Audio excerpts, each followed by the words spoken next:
मैं Sudhakar Tripathi, applied mathematics. आज integration by parts का सेकेंड लेक्चर है, जिसमें हम फर्स्ट टाइप का क्वेश्चन पढ़ चुके थे। फर्स्ट टाइप में क्या था कि ऐसा इंटीग्रेशन दिया हो, दो फंक्शन का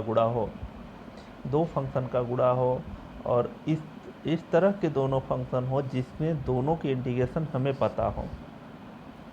इस टाइप के क्वेश्चन जो है हम पढ़ रहे थे। उसी में जो है टाइप सेकेंड क्या था? टाइप सेकेंड था कि अगर दो फंक्शन हैं, दो का आपस में गुणा है, लेकिन इंटीग्रेशन बाय पार्ट्स का फार्मूला हमें एक से ज़्यादा बार लागू करना पड़े। तो बताया था मैंने कि ज़्यादातर ये कंडीशन एक से ज़्यादा बार हमें लागू करना पड़ता है इंटीग्रेशन बाय पार्ट्स। उसमें एल्जेब्रिक फंक्शन एक्स ही होता है, जिसमें क्या होता है कि जितनी बार हम इंटीग्रेशन बाय पार्ट्स का फार्मूला लागू करते हैं, यक्स का एक एक पावर कम होता जाता था, ये मैंने बताया था आपको। और लास्ट में यक्स पे पावर 0 हो जाता है, यानी यक्स जो एक फंक्शन है वो ख़त्म हो जाता है। तो इसी सेकेंड टाइप के क्वेश्चन के बारे में हम बता रहे थे आपको, और उसमें उसी क्रम में जो है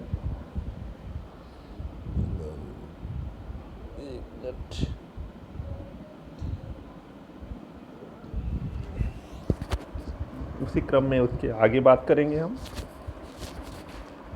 इसके बाद देखिए, जब इंटीग्रेशन बाय पार्ट्स का फार्मूला एक से ज़्यादा बार लागू करना होता है, कब लागू करना होता है वो देखिए कि इंटीग्रेशन बाय पार्ट्स का फार्मूला एक से ज़्यादा बार लागू होगा। यहाँ पे एक एग्जांपल लिया हुआ हमने, एग्जांपल 2 का फर्स्ट पार्ट है।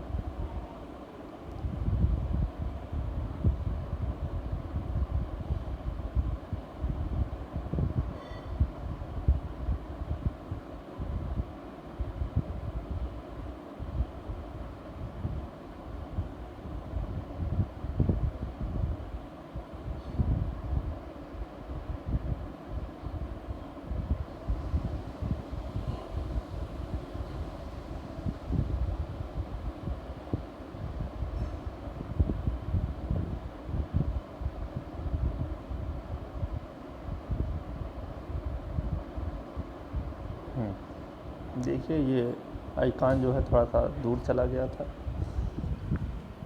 तो यहाँ पे देखिए, अब हमें क्या दिया हुआ, हमें integration of x square e to the power x d x ये दिया हुआ है। यहाँ पे integration of x square e to the power x d x.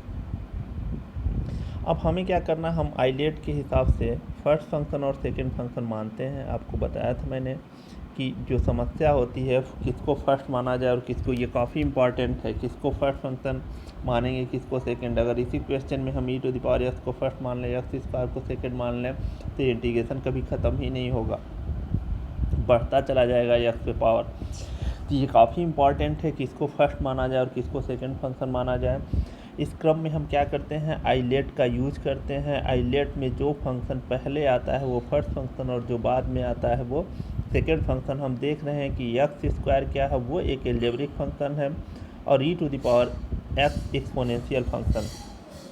देखिए, एल्जेब्रिक फंक्शन पहले आ रहा है, एक्सपोनेंशियल फंक्शन बाद में। तो ये हो गया आपका एक्स स्क्वायर फर्स्ट फंक्शन और e to the power x second function. अब फार्मूला क्या होता है, फर्स्ट फंक्शन यानी x square integration of second function यानी e to the power x d x minus integration, ये curly bracket, d d x of x square integration of e to the power x, और इनका जो result आया bracket बंद करके फिर integration. तो देखिए, x square e to the power x, e to the power x का इंटीग्रेशन क्या होता है, e to the power x का integration e to the power x ही होता है, minus d d x of x square, x square का d d x क्या होगा, 2x पावर 2 माइनस 1 यानी 2x। तो एक्स स्क्वायर का d d x 2x, e to the power x का इंटीग्रेशन क्या होगा, e to the power x ही होगा। अब इन दोनों का रिजल्ट क्या आया, 2x e to the power, देखिए फिर इसका इंटीग्रेशन है, तो यहाँ क्या, x square e to the power x minus 2 integration of 2, हमने 2 कांस्टेंट है उसको ब्रैकेट से बाहर कर लिया, integration of x e to the power x d x. अभी देखिए इंटीग्रेशन ख़त्म नहीं हुआ, अभी ऐसा फंक्शन नहीं आया कि जिसका इंटीग्रेशन हमें पता हो हम निकाल लें। अभी x e to the power x है, यानी हमें क्या करना होगा, फिर इंटीग्रेशन बाई पार्ट्स का फार्मूला लागू करना पड़ेगा। क्यों? क्योंकि दो फंक्शन का अभी भी गुणा बचा हुआ है। अगर ये ख़त्म हो जाता तो फिर क्या है, एक फंक्शन आ जाता जिसका इंटीग्रेशन हमें क्या है पता रहता। अब यहाँ पे दो फंक्शन फिर है, अभी एक एल्जेब्रिक फंक्शन और एक एक्सपोनेंशियल फंक्शन। फिर एल्जेब्रिक फंक्शन यानी x को फर्स्ट फंक्शन और exponential function e to the power x को हम सेकेंड फंक्शन मानेंगे और इंटीग्रेशन बाई पार्ट्स का फार्मूला लागू करेंगे। पहला x square e to the power x जैसा था वैसा ही रखा हमने -2। अब यहाँ हम इंटीग्रेशन बाई पार्ट्स का फार्मूला लागू करेंगे। फर्स्ट फंक्शन यानी x integration of, second function यानी integration of e to the power x dx minus integration एक ब्रैकेट फर्स्ट फंक्शन का डिफरेंशिएशन, सेकेंड का इंटीग्रेशन और ब्रैकेट बंद फिर पूरे का इंटीग्रेशन। तो ये हो गया x square e to the power x, वैसे ही -2 फर्स्ट फंक्शन यानी x, सेकेंड का इंटीग्रेशन यानी e to the power x का e to the power x minus first function का डी डी एक्स यानी 1, सेकेंड का इंटीग्रेशन यानी e to the power x का integration e to the power x और फिर इसका इंटीग्रेशन यानी dx। अब यहाँ देखिए x square e to the power x -2 bracket में, यहाँ देख लीजिए x e to the power x, यहाँ पे माइनस इंटीग्रेशन आप 1 e to the power x से 1 का गुणा e to the power x में करेंगे तो e to the power x यानी minus e to the power x plus constant c। तो आप देख रहे हैं इसका इंटीग्रेशन क्या आया, x square e to the power x -2 bracket में x e to the power x minus e to the power x plus constant c। तो ये कौन सा सेकेंड टाइप का क्वेश्चन। अभी देखिए फर्स्ट टाइप में हमने क्या पढ़ा, फर्स्ट टाइप का क्वेश्चन क्या होता है, ऐसे दो फंक्शन का गुणा जिसमें दोनों के इंटीग्रेशन हमको पता हो। सेकेंड में हमने क्या पढ़ा, सेकेंड में ये है कि दो फंक्शन का आपस में गुणा है लेकिन इंटीग्रेशन बाई पार्ट्स का फार्मूला एक से ज़्यादा बार लागू करना पड़ेगा। अब उसमें एक एग्जाम्पल हमने देखा, एग्जाम्पल था x square e to the power x, जिसमें इंटीग्रेशन बाई पार्ट्स का फार्मूला हम एक से ज़्यादा बार लागू किए हैं।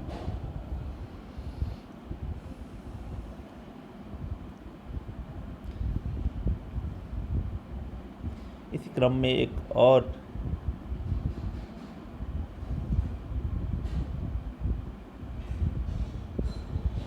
एग्जाम्पल देखिए।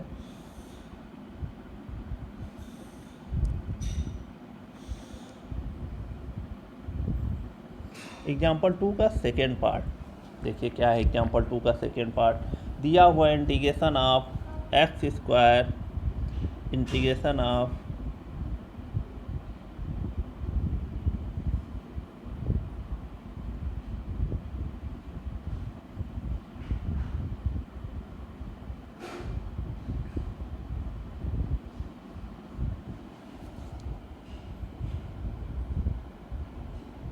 चलिए देखिए ये आपका integration of x square cos x। अब देखिए दो फंक्शन का, पहले तो हम ये देखेंगे कि दो फंक्शन का आपस में गुणा है, खास करके एल्जेब्रिक फंक्शन में। जैसे x का पावर कितना है, 2 है। अगर x का यहाँ पे पावर 2 है तो इसको 2 बार इंटीग्रेट करना पड़ेगा और 2 बार इंटीग्रेशन बाई पार्ट्स का फार्मूला लागू करना पड़ेगा। अगर x का पावर यही 3 होता तो इंटीग्रेशन बाई पार्ट्स का फार्मूला 3 बार लागू करना पड़ता। यहाँ 2 है तो चलिए 2 बार लागू होगा। हम पढ़ भी वही रहे हैं कि जब इंटीग्रेशन ऑफ बाई पार्ट्स का फार्मूला एक से ज़्यादा बार लागू हो। पहले क्या पढ़ा हमने कि दो इंटीग्रेशन है, दो फंक्शन हैं जिसका आपस में गुणा है, उनका इंटीग्रेशन हमें ज्ञात करना है, लेकिन दोनों फंक्शन का इंटीग्रेशन हमें अलग अलग पता है क्या होगा। यहाँ पे भी हम वही पढ़ रहे हैं, सिर्फ अंतर ये है कि दो इंटीग्रेशन बाई पार्ट्स का फार्मूला एक से ज़्यादा बार लागू करेंगे। तो आइए आइलेट के अनुसार हम जानते हैं ILATE ये आइलेट है। x square algebraic function, cos x trigonometric function. देखिए a के बाद ही t आ रहा है तो x square is the first function and cos x is the second function. x square first function और cos x सेकेंड फंक्शन है।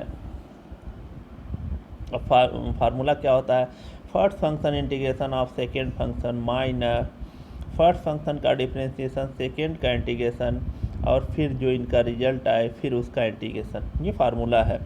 तो first function यानी x square integration of second function यानी integration of cos x dx minus first function का differentiation second का integration यानी d d x of x square integration of cos x, और ये आपका पूरे का फिर इंटीग्रेशन, ये ब्रैकेट लगा के हमने किया हुआ है, सीधे इंटीग्रेशन बाई पार्ट्स का फार्मूला हमने लागू किया। अब यहाँ देखिए cos x का इंटीग्रेशन क्या होता है sin x, तो x square sin x minus x square का डी डी एक्स क्या हो जाएगा 2x, और cos x का इंटीग्रेशन क्या हो गया sin x। देखिए इन दोनों का जो रिजल्ट आया, पहले फंक्शन का डिफ्रेंशिएशन और दूसरे का इंटीग्रेशन का जो रिजल्ट आता है फिर उसका इंटीग्रेशन करते हैं, तो ये हो गया integration of 2x sin x dx। अब यहाँ फिर अभी इंटीग्रेशन ख़त्म नहीं हुआ, जब तक ख़त्म नहीं होगा क्वेश्चन हमारा सॉल्व नहीं होगा।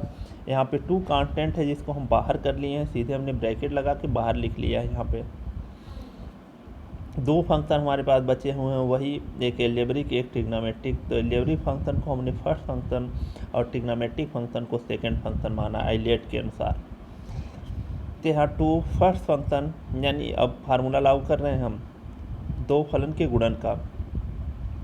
First function integration of second function minus first function का डिफ्रेंशिएशन सेकेंड का इंटीग्रेशन और पूरे होल का इंटीग्रेशन। तो फर्स्ट फंक्शन यानी x integration of second function यानी sin x minus differentiation of first function integration यानी d d x of x integration of second function यानी इंटीग्रेशन ऑफ sin x और फिर पूरे का इंटीग्रेशन। तो ये हो गया आपका x square sin x minus 2। देखिए sin x का x तो बाहर ही है, sin x का इंटीग्रेशन क्या होता है माइनस cos x, फिर माइनस x का डिफ्रेंशिएशन क्या होगा 1 और sin x का इंटीग्रेशन माइनस cos x। अब फिर थोड़ा सा और सॉल्व करते हैं इसको। ये हो गया आपका एक्स स्क्वायर sin x पहले से ही है माइनस 2। यहाँ देखिए x ब्रैकेट में माइनस cos x, इसको हमने लिख लिया माइनस x cos x। यहाँ पे देखिए cos का चिन्ह माइनस है यहाँ पे और बाहर एक माइनस है, दोनों माइनस क्या हो जाएंगे यहाँ प्लस हो जाएगा, और यहाँ 1 का cos x में गुणा करेंगे तो इंटीग्रेशन ऑफ cos x।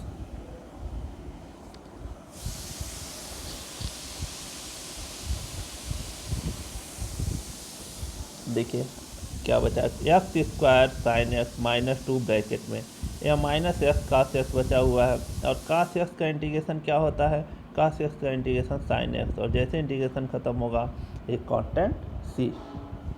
अब यहाँ क्या बचा x square sin x plus 2x, यहाँ देखिए ब्रैकेट को तोड़ रहे हैं, माइनस माइनस यह माइनस एक्स cos x से बाहर माइनस है, चिन्ह अंदर के ब्रैकेट का बदल जाएगा, तो ये हो गया प्लस 2 cos x, और यहाँ साइन का चिन्ह देखिए प्लस है तो minus 2 sin x plus constant c। तो इस तरह से आपने देखा कि ये क्वेश्चन दिया हुआ है, एक एग्जांपल दिया हुआ है, इसमें भी हम क्या करेंगे इंटीग्रेशन बाय पार्ट्स का फार्मूला कब हमें एक से ज़्यादा बार लागू करना पड़ सकता है, कहीं कंडीशन आएगी तो इंटीग्रेशन बाय पार्ट्स का फार्मूला हम एक से ज़्यादा बार लागू करेंगे। अब आइए आगे बढ़ते हैं हम।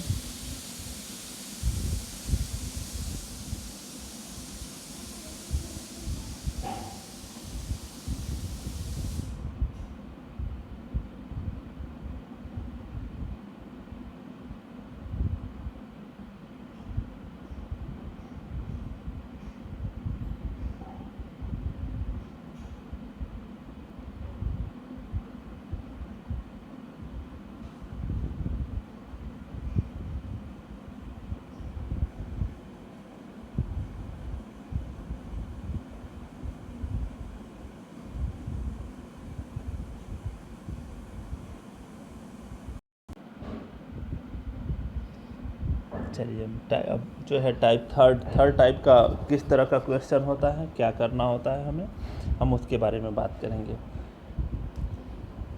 यानी जब खंडशः समाकलन के लिए इकाई को द्वितीय फलन, टाइप थर्ड क्या है, जब खंडशः समाकलन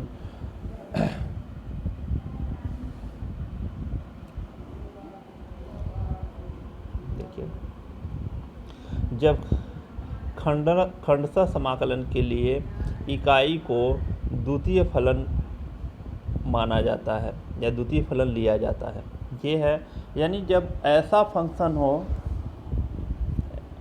जिसका इंटीग्रेशन हमें नहीं, एक ही सिंगल फंक्शन होगा जिसका इंटीग्रेशन हमें नहीं पता है, तो हम क्या करते हैं, उस समय इकाई को द्वितीय फलन और दिए गए फंक्शन को फर्स्ट फंक्शन मान लेते हैं।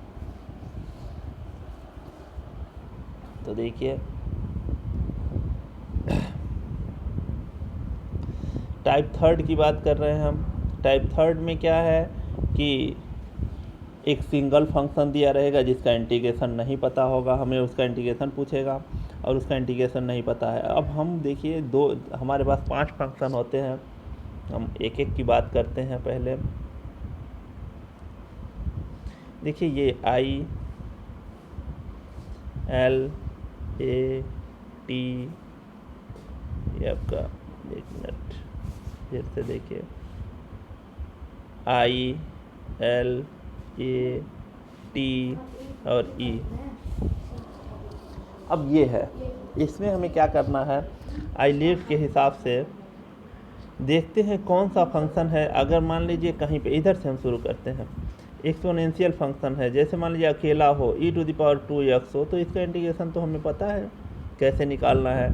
ट्रिग्नोमेट्रिक फंक्शन अकेला होगा, जैसे sin x cos x जो भी होगा, तो इसका भी इंटीग्रेशन हमें पता है क्या होता है। अलजेब्रिक फंक्शन अगर कोई हो तो उसका भी हमें इंटीग्रेशन पता है क्या होता है। लेकिन 2 ही फंक्शन ऐसे बच जाते हैं कि अगर वो अकेले हैं तो उनका इंटीग्रेशन हमें नहीं पता कैसे निकालना है। अब उसी के बारे में हम बात करेंगे, यानी वो 2 फंक्शन कौन से हैं। I means inverse trigonometric function, L means logarithmic. Generally हम क्या कहते हैं, जनरली यही कहते हैं कि अगर कोई फंक्शन अकेला है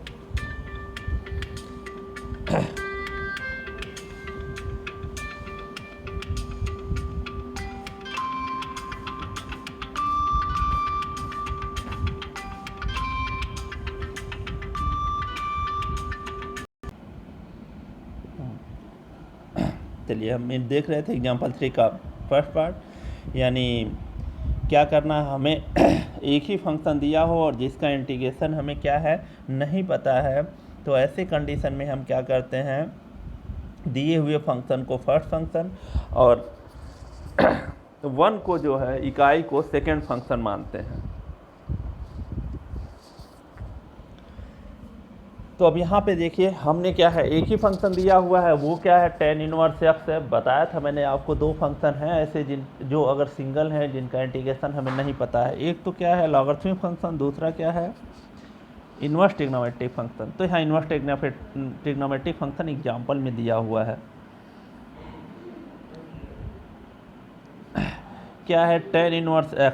अब हम क्या करेंगे, tan इनवर्स x को फर्स्ट फंक्शन और इकाई को सेकेंड फंक्शन मान लेंगे। मान लिया हमने, क्योंकि ये कह रहा है कि कोई फंक्शन अगर अकेला है और जिसका इंटीग्रेशन हमें नहीं पता है, ऐसे कंडीशन में उस फंक्शन को फर्स्ट फंक्शन और इकाई को सेकेंड फंक्शन मान लेते हैं। लेकिन उस कंडीशन में जब उस फंक्शन का इंटीग्रेशन हमें नहीं पता है, ऐसा नहीं है कि इंटीग्रेशन ऑफ मान लीजिए दे दिया है sin x dx, तो हम इसको क्या करेंगे फर्स्ट फंक्शन मान लेंगे और 1 को सेकेंड फंक्शन इंटीग्रेशन शुरू कर देंगे। नहीं, कंडीशन है उसके लिए फंक्शन अकेला हो और उस फंक्शन का इंटीग्रेशन हमें नहीं पता हो, तब हमें क्या करना है, दिए गए फंक्शन को फर्स्ट फंक्शन और इकाई को सेकेंड फंक्शन मानना है।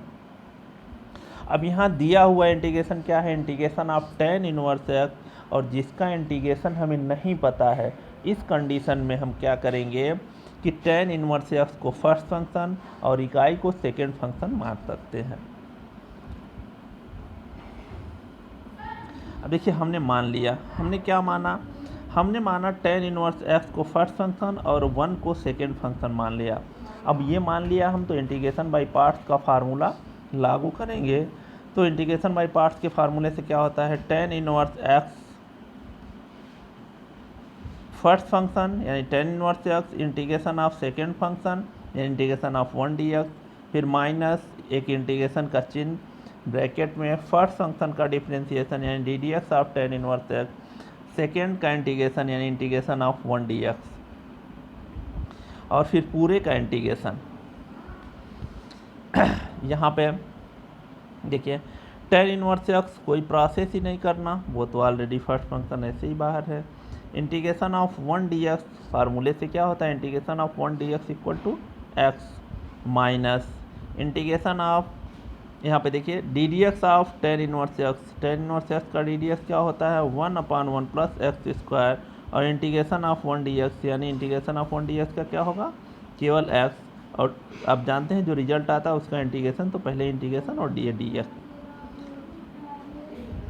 अब एक्स को थोड़ा पहले लिख ले रहे हैं क्योंकि ऐसा लगता है tan inverse x into x लोग tan इनवर्स एक्स स्क्वायर कर लेते हैं, तो इसलिए हम क्या करेंगे इसको थोड़ा सा पहले लिख लेते हैं ताकि गलती होने की संभावना कम हो।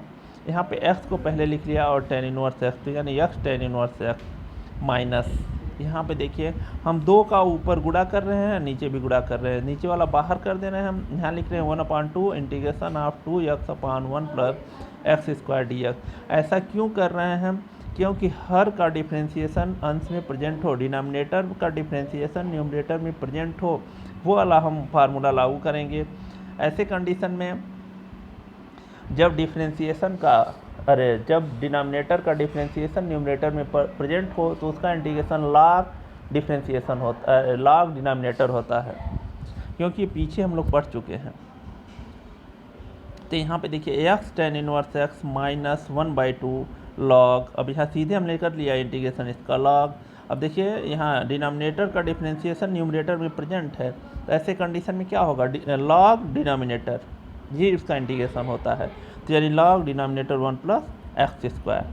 सेम वही होना चाहिए कि अगर जो भी डिनोमिनेटर में है उसका डिफ्रेंसिएशन करिए, तो जैसे एक्स स्क्वायर का 1 का 0 हो जाएगा, एक्स स्क्वायर का क्या होगा 2x, तो इसका इंटीग्रेशन सीधे लिख लीजिए, ये 2x ऑलरेडी यहाँ प्रेजेंट है, तो log 1 plus x square plus content c, क्योंकि जैसे इंटीग्रेशन ख़त्म होगा कॉन्टेंट c आ जाता है। यहाँ पे हमने आपको दिखाया हुआ है कि कैसे हम कर रहे हैं।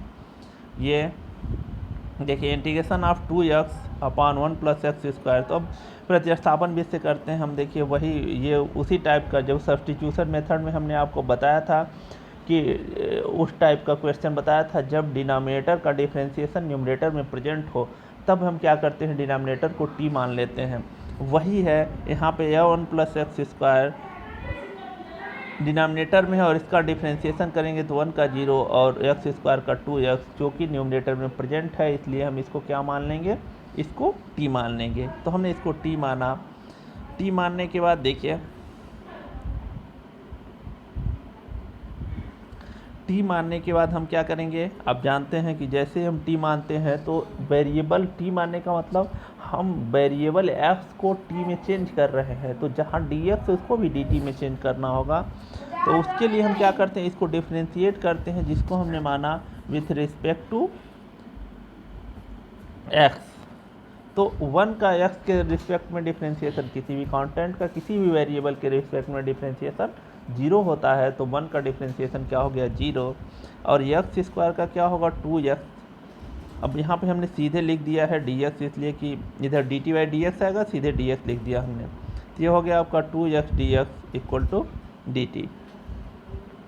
अब देखिए हमने 1 प्लस एक्स स्क्वायर को t माना था और 2x dx की जगह क्या हो गया dt, तो 1/t dt, और 1/t का क्या होता है log mod t plus content c, और t हमने अपनी तरफ से माना था तो उसको क्या करेंगे वापस रख देंगे, तो log mod 1 plus x square plus content c। तो अब इतना करेंगे तो हम क्या होगा, क्वेश्चन और बड़ा हो जाएगा, इसीलिए हम क्या करते हैं, अब सीधे सीधे अगर आप ये जानिए कि अगर डिनोमिनेटर का डिफरेंशिएशन न्यूमरेटर में प्रेजेंट हो तो उसका इंटीग्रेशन क्या होता है, उस पूरे फंक्शन का लॉग मॉड डिनोमिनेटर।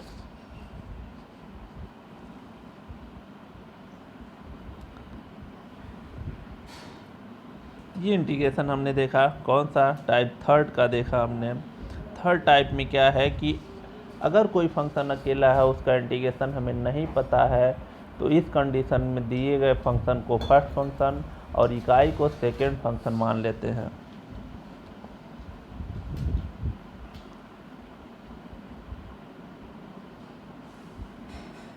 अब यहाँ पे देखिए एग्जाम्पल 3 का दूसरा पार्ट ही दिया हुआ है, लेकिन कुछ चीज़ें ऐसी हैं जिनको आपको पहले से थोड़ा सा जानना होगा कि क्या होता है।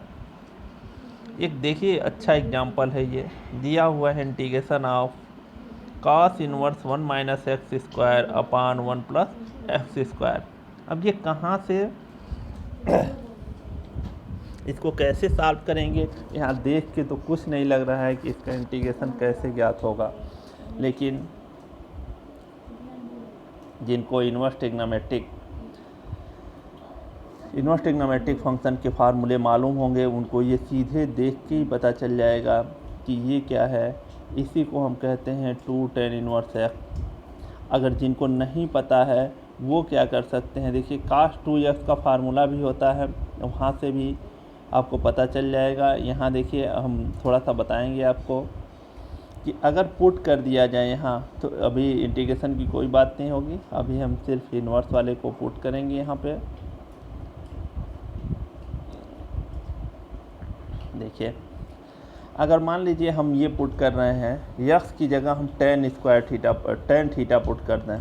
जैसे देखिए यहाँ पे दिया हुआ हम इतने की बात कर रहे हैं 1 minus x square upon 1 plus x square. अगर मान लीजिए आप पुट करिए कि पुट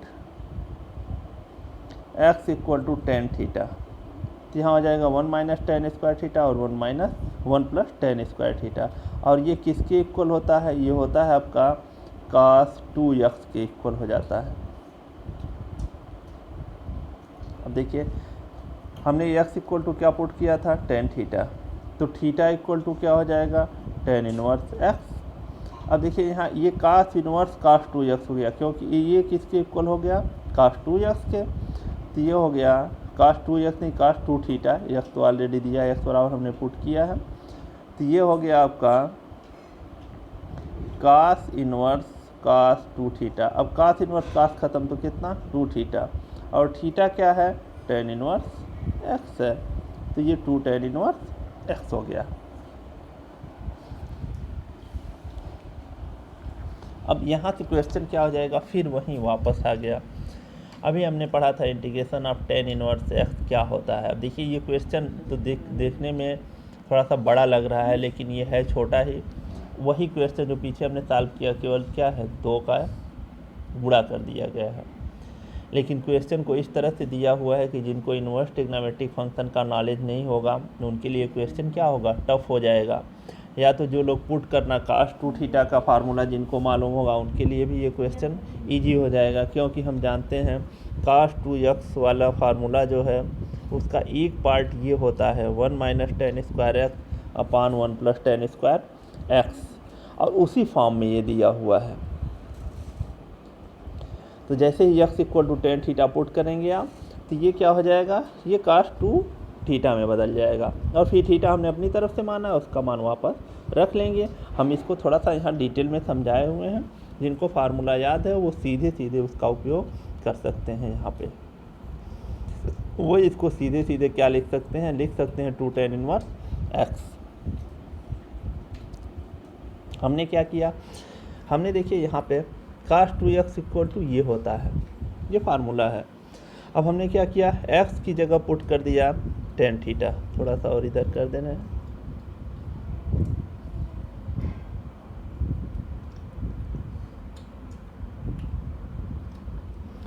x की जगह हमने क्या पुट किया, x की जगह हमने पुट किया tan थीटा। अब इसी फार्मूले देखिए यहाँ हमने x की जगह क्या पुट कर दिया tan थीटा, तो ये हो गया cos इनवर्स ब्रैकेट पे x की जगह tan थीटा पुट किया तो 1 minus tan square theta upon 1 plus tan square theta.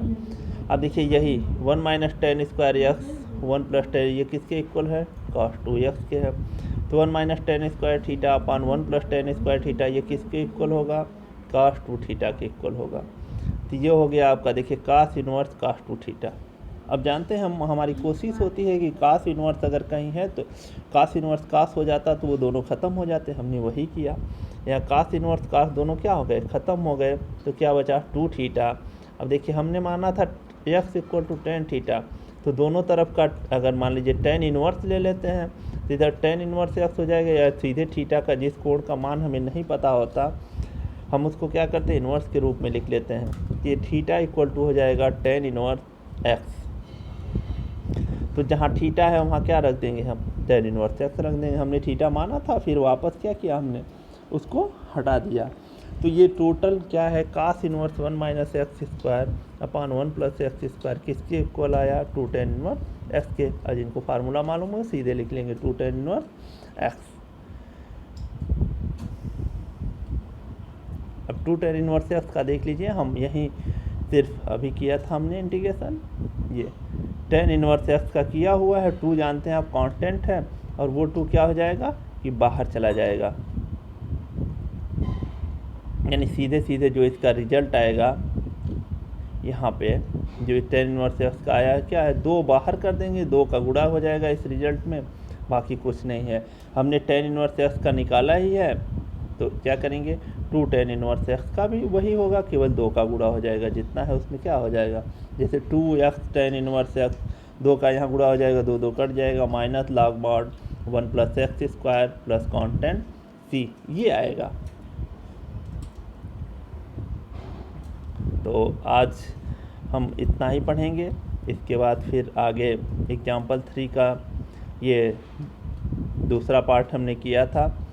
अब एग्जाम्पल 3 का हम एक और ही ऐसा क्वेश्चन करेंगे, क्या ये करेंगे कि इसका इंटीग्रेशन कैसे करना, अभी वही पढ़ रहे हैं कि एक फंक्शन अकेला, और पहले इन्वर्स वाले का किया हमने, तो एक इसका भी देखेंगे, ये नेक्स्ट वीडियो में देखेंगे।